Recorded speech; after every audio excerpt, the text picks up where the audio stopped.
சங்கீதம் 25. கர்த்தாவே, உம்மிடத்தில் என் ஆத்துமாவை உயர்த்துகிறேன்.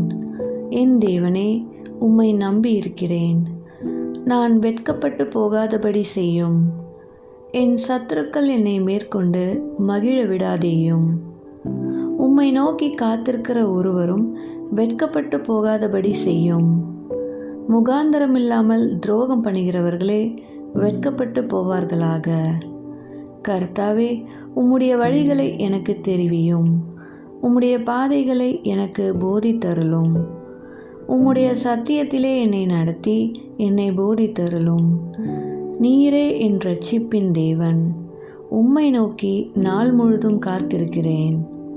கர்த்தாவே, உம்முடைய இரக்கங்களையும் உம்முடைய காருண்யங்களையும் நினைத்தருளும். அவைகள் அநாதி காலம் முதல் இருக்கிறதே.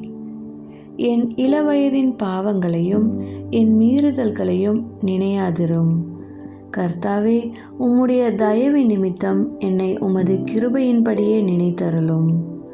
கர்த்தர் நல்லவரும் உத்தமருமாயிருக்கிறார். ஆகையால் பாவிகளுக்கு வழியை தெரிவிக்கிறார்.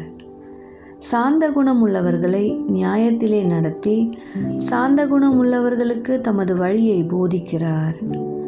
கர்த்தருடைய உடன்படிக்கையையும் அவருடைய சாட்சிகளையும் கைக்கொள்கிறவர்களுக்கு அவருடைய பாதைகளெல்லாம் கிருபையும் சத்தியமுமானவைகள்.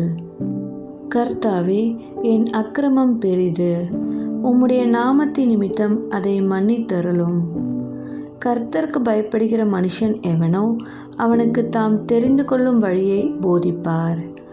அவன் ஆத்துமா நன்மையில் தங்கும். அவன் சந்ததி பூமியை சுதந்தரித்து கொள்ளும்.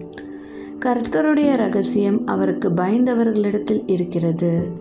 அவர்களுக்கு தம்முடைய உடன்படிக்கையை தெரியப்படுத்துவார். என் கண்கள் எப்போதும் கர்த்தரை நோக்கி கொண்டிருக்கிறது. அவரே என் கால்களை வலைக்கு நீங்களாக்கி விடுவார். என்மேல் நோக்கமாகி எனக்கு இறங்கும். நான் தனித்தவனும் சிறுமைப்படுகிறவனுமாயிருக்கிறேன். என் இருதயத்தின் வியாகுலங்கள் பெருகியிருக்கிறது. என் இடுக்கண்களுக்கு என்னை நீங்களாக்கிவிடும். என் துன்பத்தையும் என் வருத்தத்தையும் பார்த்து என் பாவங்களை எல்லாம் மன்னித்தருளும். என் சத்துருக்களை பாரும். அவர்கள் பெருகியிருந்து உக்கிர பகையாய் என்னை பகைக்கிறார்கள். என் ஆத்துமாவை காப்பாற்றி என்னை விடுவியும். நான் வெட்கப்பட்டு போகாதபடி செய்யும். உம்மை நம்பியிருக்கிறேன்.